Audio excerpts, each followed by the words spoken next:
Senhor, nós te agradecemos que do mais altos céus o Senhor veio a nós numa manjedoura em Jesus. O Senhor viveu, conviveu, suportou o pecado humano, a incredulidade, a maldade, sem pecado algum, e trilhou sua trajetória com um propósito firme para a cruz. Na cruz lhe foi colocada uma coroa de espinhos, tomando o nosso lugar, morrendo a nossa morte. Mas os cravos nas tuas mãos e nos seus pés não foram capazes de contê-lo. Tamanho amor e graça e bondade. E o Senhor ressuscitou, vive e reina para todo sempre, e escolheu como sua habitação o coração humano.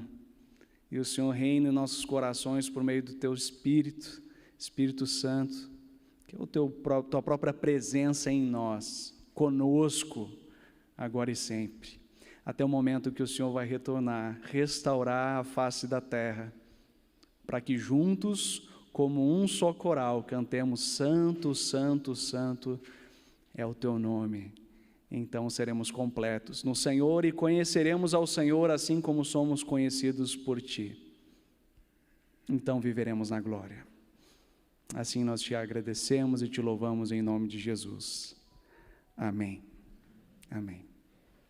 Queridos, nós queremos ler a narrativa da ressurreição escrita pelo evangelista Mateus. Se você tem sua Bíblia aí, ou acompanha junto conosco no telão, Mateus 28, versos 1 a 10. Mateus 28, 1 a 10. Vamos ler essa narrativa da ressurreição a partir do evangelista Mateus. Depois do sábado, tendo começado o primeiro dia da semana, Maria Madalena e a outra Maria foram ver o sepulcro. E eis que sobreveio um grande terremoto, pois um anjo do Senhor desceu dos céus, e chegando ao sepulcro, rolou a pedra da entrada e assentou-se sobre ela. Sua aparência era como um relâmpago, e suas vestes eram brancas como a neve. Os guardas tremeram de medo e ficaram como mortos. O anjo disse às mulheres: não tenham medo, sei que vocês estão procurando Jesus que foi crucificado. Ele não está aqui, ressuscitou como tinha dito. Venham ver o lugar onde ele jazia. Vão depressa e digam aos discípulos dele: ele ressuscitou dentre os mortos, está indo adiante de vocês para a Galileia, lá vocês o verão. Notem que eu já os avisei. As mulheres saíram depressa do sepulcro, amedrontadas e cheias de alegria, e foram correndo anunciá-lo aos discípulos de Jesus. De repente, Jesus as encontrou e disse: salve! Elas se aproximaram dele, abraçaram-lhe os pés e o adoraram. Então Jesus lhes disse: não tenham medo, vão dizer a meus irmãos que se dirijam para a Galileia, lá eles me verão. A narrativa do evangelista Mateus, ela é rica em detalhes. Mateus, ele escreve para um determinado público, um público mais ligado aos judeus, e por isso ele traz alguns detalhes que diz respeito a esse público. O entorno, a moldura desse texto, ele traz um pouquinho de detalhes que é importante para a nossa reflexão. O primeiro detalhe que ele traz antes de Jesus ressuscitar é a maneira como ele vai à cruz, ele morre, e depois da morte de Jesus, um homem chamado José de Arimateia pede o corpo de Jesus para Pilatos, um ato um tanto quanto arriscado, porque Jesus estava sendo morto como alguém condenado, como alguém que não era bem quisto. E ele toma um corpo. Ele, um homem rico, havia comprado ali, feito uma cava, um sepulcro, ali naquelas montanhas rochosas, e lá ele coloca Jesus. A palavra conta também que Nicodemos se tornou também um seguidor de Jesus, e Nicodemos pegou algumas ervas aromáticas para fazer o embalsamento de Jesus, e ali também vive esse processo, né, do sepultamento de Jesus. Nós temos esse processo. E nós temos um processo dos romanos. Os guardas, eles estavam muito apreensivos, porque foi dito em torno da morte de Jesus, de que ele haveria de ressuscitar. E os soldados romanos estavam com medo que o corpo de Jesus fosse roubado. Então eles colocaram guardas ao redor do sepulcro de Jesus, para que ele não fosse roubado, para que o corpo não fosse roubado, e essa falácia de que Jesus havia ressuscitado não fosse espalhada. E assim é o cenário em torno de Jesus. E nós temos os discípulos amedrontados, os discípulos, os grandes homens, né, de Deus, estavam numa sala. São as mulheres que vão até o sepulcro, e lá no sepulcro as mulheres vão também não triunfantes, as mulheres não vão alegres, as mulheres não vão em festa, as mulheres vão como quem vai de fato fazer um processo do sepultamento. As mulheres vão tristes, as mulheres vão sem esperança, as mulheres vão fazer o que elas, conforme a cultura delas, devem fazer, e elas vão visitar o sepulcro de Jesus. Nós temos nesse cenário, por parte dos discípulos, desesperança, por parte de algumas pessoas, medo, por parte de tantas outras, um ceticismo, não acreditam que de fato Jesus iria ressuscitar. Esse é o cenário, um cenário de incredulidade, um cenário de medo, um cenário com falta de esperança. Esse é o cenário da morte de Jesus. Esse é o processo do que nós vimos na sexta-feira, o processo da crucificação de Jesus, que foi horrenda. Foi um processo com açoites. A Bíblia diz que ele ficou desfigurado. Foi algo terrível. Foi algo de tamanha maldade do ser humano que aconteceu sobre a vida de Jesus. E agora, como quem vive aquele dia cinzento, aquele dia que as pessoas andam fazendo o mínimo possível de barulho, porque o mínimo de barulho incomoda essa tristeza que perpassa no ar, e a incredulidade que se encontra em cada canto daquele momento em que eles estão vivendo. Mas o que eu quero compartilhar com vocês nessa manhã é que a Páscoa é uma declaração de vida. E a vida é declarada num local de desesperança. A vida ela é declarada no meio do medo e das pessoas amedrontadas pelas suas situações de vida. A vida ela é declarada no meio do ceticismo, no meio da incredulidade. A vida é declarada, porque a ressurreição não é simplesmente um ato científico. Muito embora não foi encontrado o corpo de Jesus, e nós poderíamos dizer e afirmar historicamente, arqueologicamente, que Jesus ressuscitou. A declaração da ressurreição de Jesus é uma declaração de vida sobre a morte, de paz em meio ao caos. A declaração da ressurreição é uma declaração de esperança em meio a um cenário de desespero. Essa é a declaração aqui posta. E existem duas declarações, eu queria dizer isso. A Páscoa é uma declaração de vida, e existem duas declarações feitas nesse texto. Duas declarações, uma feita pelo anjo, outra feita por Jesus. E a primeira declaração do anjo é: não tenham medo. A declaração de Jesus para as mulheres, interpelando a caminhada delas até os discípulos, é: não tenham medo. No final dessa reflexão, eu vou dizer exatamente o que elas estavam dizendo para nós e as implicações dessas duas declarações para a nossa vida. Mas antes de finalizar, de concluir, das implicações na nossa vida, eu preciso olhar para essa realidade, o que Jesus conquistou por nós ao ressuscitar. Qual a relevância da ressurreição para a nossa vida? O que está em jogo? O que ocorre na nossa vida? E qual é a razão pela qual move a nossa fé o dia de Páscoa? A Páscoa para nós que cremos no Senhor Jesus é a razão da nossa fé. O apóstolo Paulo, ele tem a ousadia de dizer para o seu público lá em Corinto, ele diz, olha, se Jesus não ressuscitou, é vã a nossa fé. Você fica com um Jesus ético, você fica com um profeta, você fica com um mestre, mas você não fica com o Senhor dos senhores e Rei dos reis. Se Jesus não ressuscitou, não há razão de nós estarmos aqui. Se Jesus não ressuscitou, a igreja cristã é uma grande farsa, é uma falácia. A igreja cristã é só um grupo de pessoas que vêm cantar músicas e falar sobre a ética e os mandamentos de Deus para uma boa vida. Mas agora, se Cristo ressuscitou, como de fato cremos, então um novo caminho vem até nós.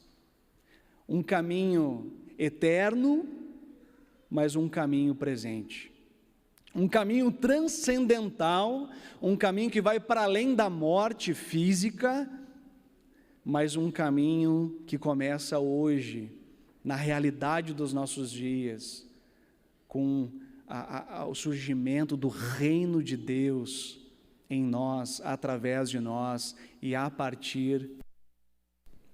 Então, a primeira coisa que eu acho que é importante nós mencionarmos, sei que nos últimos anos, muitos de nós enfrentou a morte, não é verdade? Muitos de nós passou e passa por um momento de luto.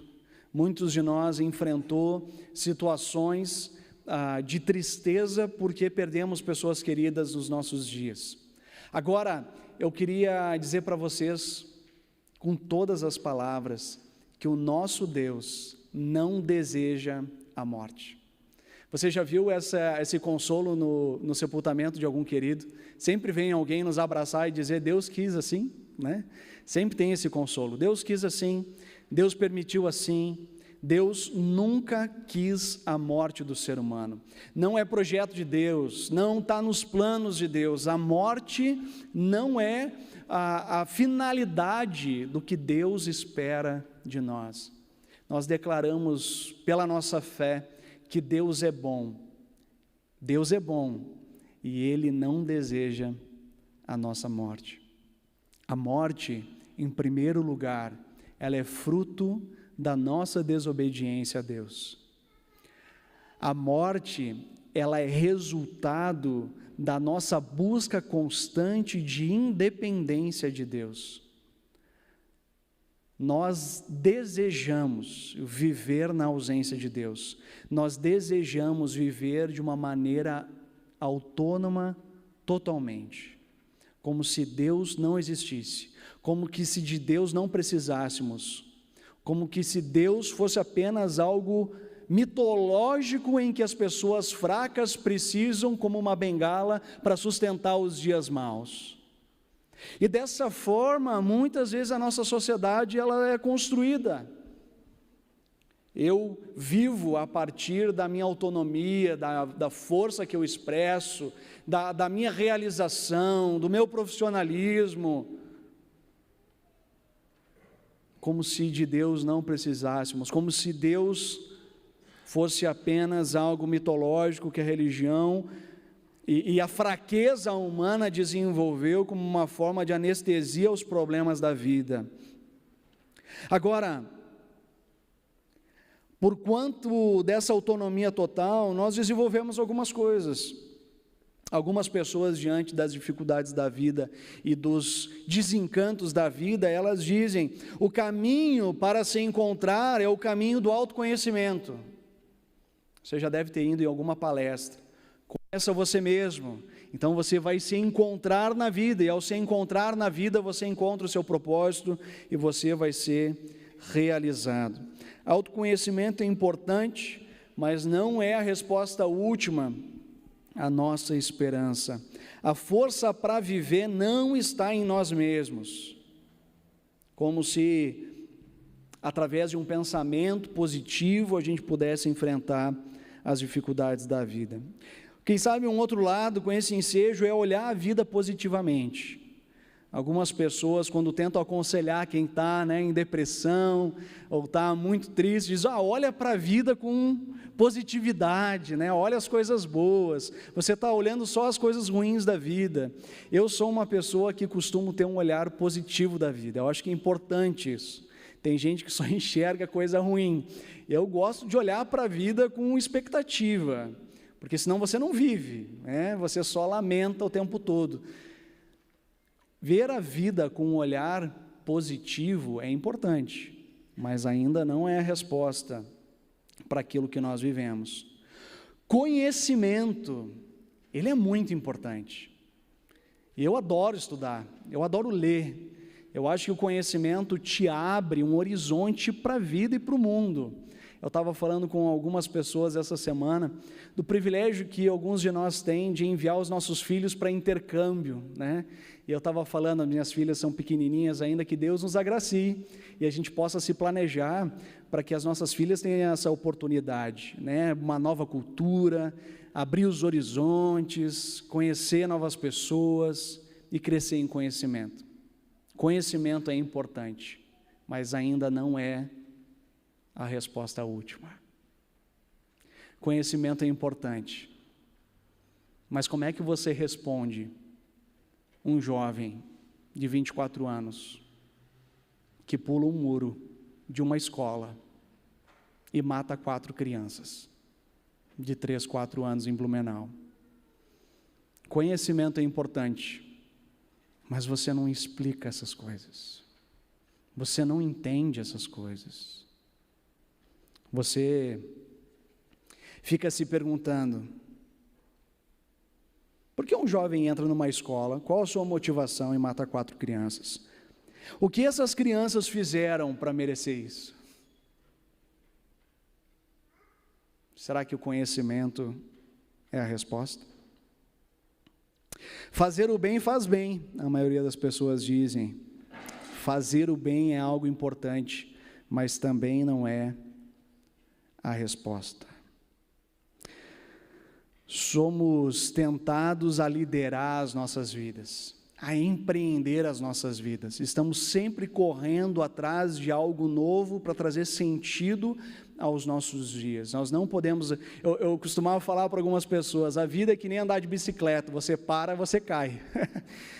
Você tem que estar em movimento o tempo todo, e parece que os nossos dias cada vez mais nos obriga a isso. Mas as perguntas diante das situações da nossa vida nos consomem. Os sofrimentos e dores inerentes à vida humana nos enfraquecem. Chegando a uma conclusão, a resposta não pode estar em mim. A resposta não pode estar naquilo que eu faço, por mais importante que isso seja. E a gente chega a uma essência do pecado humano, que é a total independência de Deus.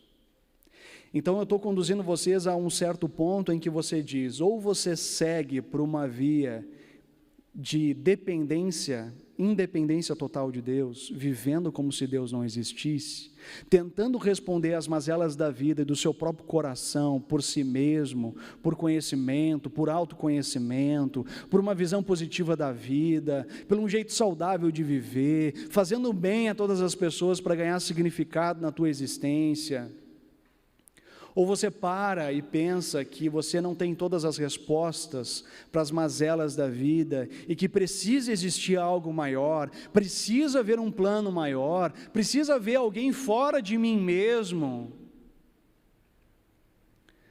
para que então me dê paz, para que então governe a minha vida, para que me dê um propósito grande o suficiente, para que eu possa viver a trajetória da minha vida.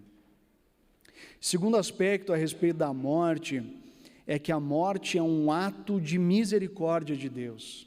Deus nunca quis a morte, mas porque o ser humano se rebelou contra ele, a primeira morte do ser humano, isso é muito importante, a maioria das pessoas não compreenderam essa verdade. A primeira morte que o ser humano experimenta na sua vida, quando vive de maneira autônoma a Deus, é a morte para a realidade de Deus. A segunda morte é a morte eterna, é a morte física, é quando a gente fecha os olhos para essa existência. Mas a primeira morte que nós olhamos lá em Gênesis, na criação, é a morte para a realidade de Deus. Deus criou o ser humano para desfrutar da sua bondade. Deus criou o ser humano para desfrutar da justiça que vem da sua presença. Deus criou o ser humano para viver em profunda harmonia com as outras pessoas e em profunda harmonia com todas as coisas criadas. Deus criou o ser humano dessa forma. E quando nós nos rebelamos em relação a Deus, a primeira morte que temos é a morte para essa realidade de Deus. Em vez de sermos permeados pela bondade de Deus, a gente começa a experimentar a maldade dos homens e das mulheres. Em vez de experimentar de uma harmonia entre as pessoas, a gente vive raiva, ruptura, ódio, mágoas que permeiam a nossa vida e a gente não sabe de onde vem. Da onde vem essa maldade do ser humano? Da onde vem as traições? Daí você para olhar a narrativa bíblica e diz: a primeira morte que nós tivemos é a morte em relação à realidade de Deus. Nós empreendemos a nossa vida na ausência dessa presença de Deus. E tudo que nós tentamos modificar a partir de uma planta que foi feita errada. Se você construir a casa que é a sua vida, de olho na planta equivocada, a tua casa vai estar errada. E a planta da nossa vida foi modificada à medida que nós pecamos contra Deus.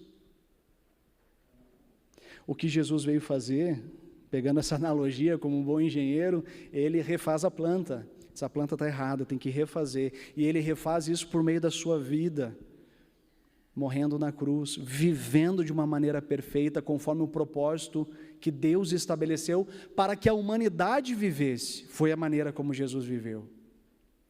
Por isso que na Bíblia fala que por meio do primeiro Adão, né, todos nós morremos. Mas por meio do segundo Adão, se referindo a Jesus, a criação perfeita de Deus, nós vivemos. Ele restaura todas as coisas por meio da sua vida. E a Bíblia, de uma maneira muito linda, ela diz: porque o salário do pecado é a morte. Essa é uma péssima notícia. O resultado da nossa rebeldia em relação a Deus é a morte para a realidade de Deus entre nós e a morte eterna. Mas o dom gratuito de Deus é vida eterna em Cristo Jesus. Ele nos resgatou por sua bondade e misericórdia. Deus, Criador dos céus e da terra, resolveu vir até nós, em meio ao nosso caos, em meio aos nossos pecados, em meio às nossas maldades, e Ele declara o seu amor a cada um de nós. Esse amor nos constrange porque não fizemos nada para merecê-lo. Mas então temos a ousadia de recebê-lo pela fé, confiando de que tudo o que nós precisávamos, nós encontramos na pessoa de Jesus. E quando assim confiamos, os nossos olhos se abrem para a realidade de Deus. A realidade que tinha sido destruída por meio do pecado. Existe pecado na nossa vida, pecado entre nós, nas nossas relações e, por consequência, na nossa sociedade, nas construções e instituições humanas que só podem ter falhas porque é construído por nós. Mas ainda assim, há sinais do seu amor na vida daquele que nele confia. há sinais de um novo tempo, de um novo jeito de viver a partir da ressurreição de Jesus. Nós fomos criados para um vivo relacionamento com Deus. Nós fomos criados para um vivo relacionamento com Deus. Só é possível ter um vivo relacionamento com quem é vivo, é verdade? Por isso cremos num Deus vivo, cremos num Deus ressurreto, cremos num Deus que venceu a morte. Por isso eu quero falar das duas implicações, das duas declarações que nós encontramos no nosso texto, a partir de Mateus. Para aquelas mulheres que estavam amedrontadas, para aquelas mulheres que estavam sem esperança, a palavra do anjo foi: não tenham medo, Jesus está vivo. Não tenham medo, Ele venceu a morte. E essa é a primeira declaração que eu quero compartilhar com vocês da Páscoa. Cristo vive. Nós não precisamos mais temer o medo da morte. Nós não precisamos mais achar que a morte tem a última palavra, porque ela não tem. A última palavra é uma palavra de vida e foi dada por Jesus.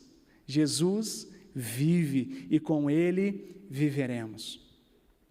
Eu tive uma experiência em relação a uma situação de morte que impactou muito a minha vida, que foi a morte do meu tio. Lembro que a minha mãe me acordou e ela disse: olha, filho, o meu tio faleceu, o seu tio faleceu.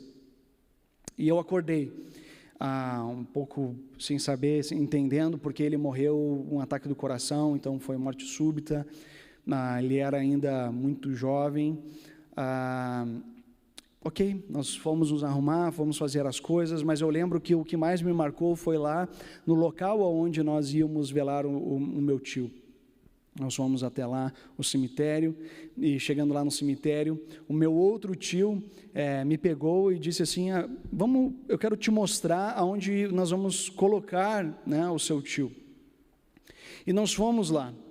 E lá em Porto Alegre, aqui em Curitiba tem também, mas tem aquelas gavetas, né? Nem mais na terra a gente é enterrado, né? Nas gavetas. E aí tirou a gaveta, e dentro dessa gaveta tinha um saco preto. E eu perguntei: o que é esse saco preto? E daí o meu tio falou: esses são os restos mortais do seu avô. Tinha um punhadinho de ossos lá dentro do saco preto. Tirou o saco preto. E lá ia ser colocado o meu tio. Aquilo me marcou profundamente, porque nós dizemos para nós mesmos que nós podemos todas as coisas. Nós dizemos de tal forma que nós até acreditamos que somos alguma coisa. Nós tentamos fazer de tudo para deixar o nosso nome como um legado nessa terra. Construímos, realizamos para que as pessoas lembrem da gente.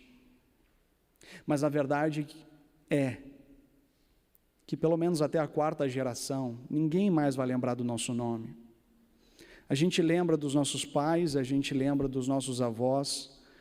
Alguns de nós têm o privilégio de lembrar dos bisavós. Mas se nós não somos parte de uma família que gosta de trazer consigo as memórias da família, o nosso tataravô a gente já não lembra e ficou esquecido em algum lugar da história. Em algum momento, nós que dizemos realizar tanto e somos tão importantes a tal forma que questionamos a existência de Deus, ficamos esquecidos na história.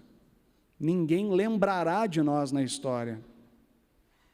Ficaremos com algum resquício da história, como muitos outros. A gente adora ler livros de história, eu adoro ler livros de história. São poucos os nomes que são lembrados na história da civilização. Todos os outros nomes simplesmente não existem. Quando você lê a Bíblia, são alguns nomes que são citados. Nós lemos aqui, por exemplo, do testemunho de 2 mulheres, Maria Madalena e a outra Maria. Não teve nem o trabalho de dizer que Maria é, né? A outra Maria. Bom, Maria era um nome muito comum, né? Podia ser qualquer Maria. A outra Maria.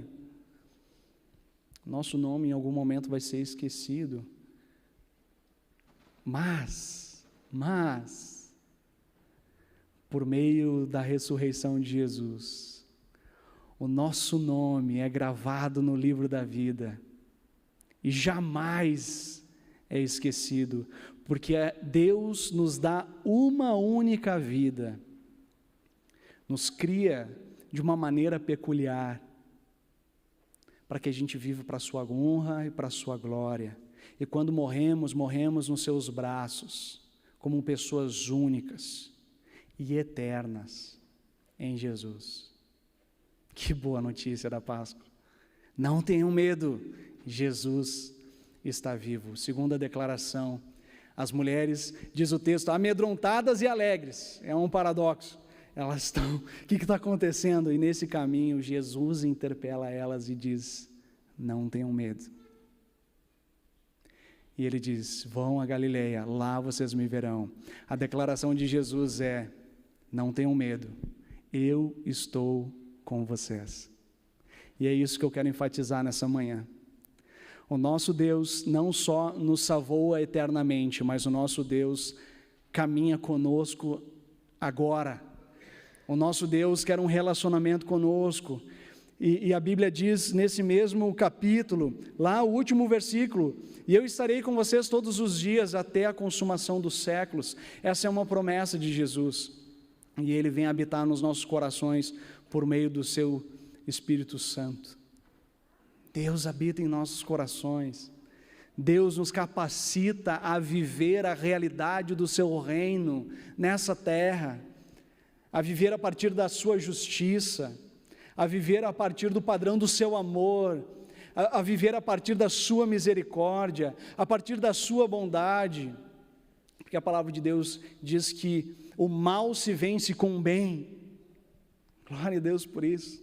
E a gente vê que à medida que a igreja, as pessoas que creem no Senhor Jesus, elas vão entendendo essa realidade, elas vão caminhando por todos os cantos que a igreja está presente, no trabalho, no tribunal, no comércio, nos hospitais, aonde a igreja está, o reino de Deus está chegando junto, com a bondade do reino de Deus, com a misericórdia, com a presença da graça de Deus, em todos os lugares aonde nós estamos, perdoando pessoas que nos magoaram, compartilhando da alegria que vem do Senhor com aquelas pessoas que só encontram depressão e tristeza nas suas vidas. E nós nos tornamos como que pequenos santuários de Deus, onde as pessoas se encontram conosco, se encontram com a presença de Deus, se encontram com o seu reino, já presente nas nossas vidas. Não tenham medo, eu estou com vocês. Romanos 8:11 diz, se o Espírito daquele que ressuscitou Jesus dentre os mortos habita em vocês, aquele que ressuscitou Cristo dentre os mortos também dará vida a seus corpos mortais, por meio do seu Espírito que habita em vocês. Olha essa palavra, o mesmo poder que Deus utilizou para ressuscitar Jesus dos mortos, é o poder que habita nas nossas vidas. Por isso que essa palavra vida, aqui na Bíblia é Zoé, e Zoé significa, além de estado de vida, vivo, significa fonte de vida. A presença do Espírito em nós é fonte de vida, aonde as pessoas também podem ali chegar e desfrutar dessa vida. Essa mesma palavra, Zoé, é descrita por Pedro quando Jesus, num determinado momento, diz, olha, vocês também não vão. Ele disse uma palavra muito difícil para os discípulos, muitos desistiram de seguir Jesus, e aí ele disse para os discípulos mais próximos, vocês também não vão? E então Pedro responde, Senhor, para onde iremos? Tu tens as palavras de vida eterna. Zoé, Senhor, Tu é a fonte de vida. Senhor, Tu és tudo o que nós precisamos. Senhor, é como aquele sujeito que peregrina no deserto, quando ele encontra uma fonte de água, eu não arredo o pé dessa fonte de água de jeito maneira. Eu não vou mais para o sol escaldante, eu vou nessa fonte. Mas essa fonte de água não é o templo da igreja, essa fonte de água é o Espírito de Deus que habita em nós. Por isso, para onde nós vamos, essa fonte de vida vai conosco. E cada pessoa que se encontra conosco pode desfrutar dessa fonte de vida. Eu quero terminar, queridos, tentando trazer uma aplicação a tudo isso que nós falamos. Existe um lugar aonde a Bíblia diz que Deus ordena a vida para sempre. Nós falamos que a ressurreição é uma declaração de vida. Jesus está vivo e Jesus está conosco. Mas existe um lugar de maneira especial que Deus ordena, concede vida para sempre. Dentro do projeto de Deus, dentro do que Jesus está realizando por meio da sua ressurreição, tem uma coisa chamada igreja. Igreja não prédio, igreja não vitrais, igreja não bancos de madeira. Igreja, como o apóstolo Pedro diz, pedras vivas de um santuário espiritual. Todos nós que cremos no Senhor Jesus, somos parte da sua igreja, somos parte da sua igreja, nós somos igreja quando somos todos nós. E a palavra do Senhor diz, como é bom e agradável quando os irmãos convivem em união. Ali, Deus concede a sua vida para sempre. Deus quis habitar em nossos corações. Ele é fonte de vida. Mas existe algo sendo derramado de uma maneira especial quando o povo dele vive em unidade, quando o povo dele caminha junto, quando o povo dele não só enxerga a nuca da pessoa que está na frente, como nós estamos sentados aqui, mas nós nos voltamos um para com os outros e caminhamos a nossa trajetória, nos reconhecendo como igreja, sabendo das dores uns dos outros, nos fortalecendo pelo testemunho um do outro. Ali Deus concede vida a cada um de nós. Eu quero terminar com uma palavra de um livro que tem impactado a minha vida, do Larry Crabb, O Lugar Mais Seguro da Terra, onde ele fala sobre a construção de uma comunidade espiritual. Ele fala que um dos propósitos de Deus é essa construção dessa comunidade espiritual. E dentro dessa comunidade espiritual, ele fala que tem duas coisas. A amizade espiritual é quando a gente vive esse relacionamento uns com os outros, mas também através da orientação espiritual, onde a gente abençoa um ao outro nessa jornada juntos. Ele diz o seguinte, eu adorei isso que ele disse: todos nós fomos feridos, todos já falhamos, a rejeição fez brotar abismos de raiva que nem sabíamos que havia em nós. Choramos amargamente pela falta de benevolência e decidimos jamais deixar que ninguém voltasse a nos tratar assim. Nossa alma secou debaixo da fornalha do desdém. As críticas nos fizeram sentir sem valor, e então nos afastamos do envolvimento, ou levamos a vida adiante com arredia arrogância. Pensamos que protegemos a nós mesmos, quando na verdade preservamos nossas mágoas.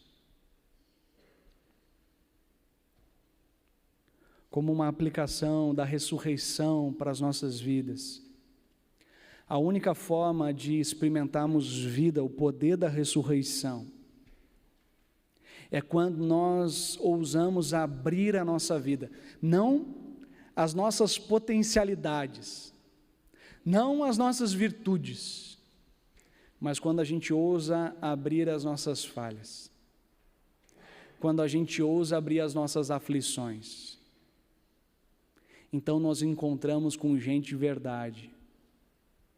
E quando nós encontramos com gente de verdade, a vida do Senhor é derramada. O que nós precisamos é de relacionamentos verdadeiros. O que nós precisamos é da vida do Senhor sendo derramado sobre as nossas vidas. E o caminho pelo qual Deus utiliza é um coração quebrantado e humilde. São pessoas que se colocam na trajetória, reconhecendo as suas mazelas, as suas fragilidades, para que por meio das suas feridas haja conexão.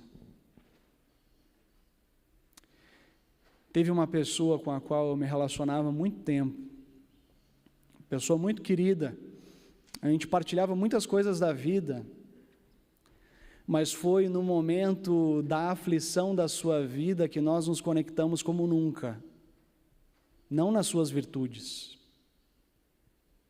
Foi no momento em que o pai dele já vivia com depressão havia 10 anos, e ele não saía da cama, e ele tinha dificuldade inclusive para ir no banheiro, e ele viu o sofrimento da sua mãe, e ele confessou para mim numa conversa como amigos, ele diz: Bruno, eu chego a ficar envergonhado, mas eu estou pedindo para Deus levar o meu pai. Eu não o vi menor por causa disso, eu não o desprezei, mas ali surgiu uma amizade espiritual, onde a gente foi fortalecido por Deus, onde a vida de Deus foi derramada sobre as nossas vidas, a partir desse relacionamento. Há histórias que o desfecho é ruim, nesse caso o desfecho foi bom. O pai dele foi restaurado, o pai dele está bem, o pai dele está vivendo, o pai dele está se relacionando, o pai dele está alegre. Mas é no momento que a gente abre as nossas aflições, é que a gente dá a oportunidade para relacionamentos verdadeiros serem construídos. Enquanto como igreja, a gente só conhece as pessoas pela nuca, com a nossa roupinha de domingo, com a nossa família perfeita, a gente nunca vai experimentar dessa vida que Deus concede. Quero convidar você a ir para além do culto do domingo, a participar de um grupo pequeno, a estar em ministério, a estar envolvido com pessoas. Nós tivemos uma experiência do Zupa, final de semana passado, com um monte de gente se relacionando, criança brincando, a gente interagindo. A gente precisa de relacionamentos profundos, mas não dá para ter relacionamento profundo com máscara de roupa de domingo. A gente precisa ousar abrir a nossa vida e a nossa casa, mas a gente também precisa se colocar na vida dos outros, com misericórdia, com graça, porque quando nós nos aprofundamos no relacionamento com outros, a gente percebe que os outros são tão como a gente é tão. Tudo gente, carentes da graça de Deus. Que Jesus, que vive e está conosco, nos ajuda a viver a vida que Ele deseja para nós como igreja, em perfeita unidade, quando abrimos a aflição no nosso coração e caminhamos juntos como igreja do Senhor. Quem sabe a vida que você precisa, ela está escondida nesse processo que você precisa se colocar a caminhar. Enquanto a gente se fecha achando que está preservando, Larry Crabb diz isso, né? Quando a gente se fecha achando que está preservando a nossa vida, a gente só está cuidando das nossas mágoas. Deixa as mágoas bem juntinho aqui. E não está sendo tratado, e não está sendo transformado pelo Senhor. Vamos orar, enquanto isso o coral pode ir subindo. Você pode ficar como você está mesmo, depois a gente vai ter ainda um período de oração, mas enquanto o coral sobe, nós queremos orar. Senhor Jesus, nós te louvamos por essa palavra.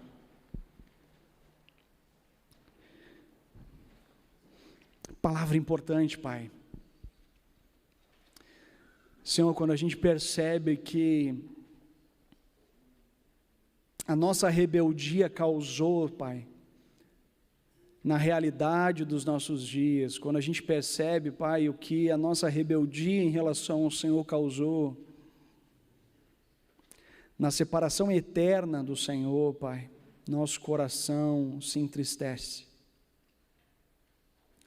Porque todos nós reconhecemos que nós queremos viver algo melhor, todos nós reconhecemos que queremos ter dias felizes, todos nós queremos construir amizades profundas, todos nós queremos ter um significado de existência, de vida,